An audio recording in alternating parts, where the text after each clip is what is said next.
فرات ئاوەکەی وشک ئەکات وەکو ئیبن مەسعود فەرمووی ئەگەر زۆر خۆت ماندووکەی تەشتێ ئاو دەست ناکەوێت لەناو ئەو فڕاتە گەورەیە. فەرمایشتێک هەیە نزیک لەم فەرمایشتەوە، ئەفەرمێ ئەبوو هورەیرە بۆمان ئەگێڕێتەوە، ئەفەرمێ یوشك الفرات أن يحصر عن كنز من ذهب، نزیکە کە فرات بگیرێتەوە نەمێنێ عن كنز من ذهب، لە هەندێک ڕوایەتە لە دوای گیرانەوەکە کێوێک لە ئاڵتون دەرەکەوێ. ڕوایەتەکەی ئەبوو هورەیرە ئەفەرمێ فمن حضره فلا يأخذ منه شيئا، کەسێک کە لەوێ حاضر بوو بە هیچ شتێک لەوە هەڵنەگرێ.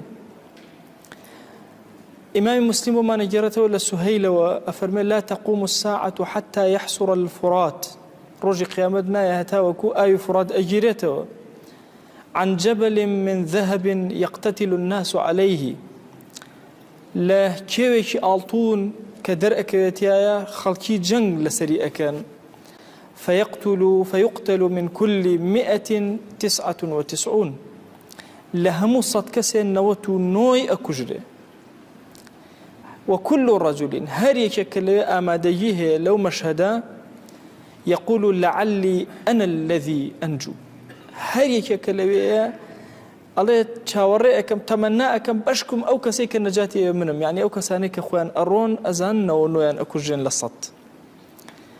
طبعا الرواية كان أم رواية الصحيحة، الرواية ترهاتوك لدكس نوي أكوجري، رواية هاتو لا نوكس حوتي أكوجري، هم الروايات أنا هاتون أرجح وهايك لصدكس نوتو نوي أكجري. أويك لخزمتي الروايات كان دي قتم دا كرسي ضعف لهندي الروايات كان هبو شون أم خلق هم يكو أبيتو أم جنگ جورة أكره كس لماضي خويا خوي بي ناجري أفرمي فنادو هوار أكره خلق بانكيرش أكره بو أم كيو. هەندێک ڕوایەتەکان کە سێرەکەی بانکێشتەکەی خەڵک بەو شێوازە بانکێشتەکەن کە پشتیان ئەدرێتێ، بڕێ شتێکیان ئەدرێتێ، پشتێکیان ئەدرێتێ، خەڵک هەمووی ئەڕوە. هەنێک کەس ماڵ و مناڵی خۆشیە بە لەگەڵ خۆیان بۆ ئەم جەنگە. هەموو ئەوانەی کە ئەچن ئەفەوتێن لە 100 کەس کەسێک دەرئەچی. لە هەندێک ڕوایەتە لە نێوان 4 قەومە ئەم جەنگە ڕوئەدا، 4 قەوم و گەل ئەکوتن بە یەک. لە هەندێک ڕوایەتە لنيوان سي خليفة كرة خليفة أمر رؤدا،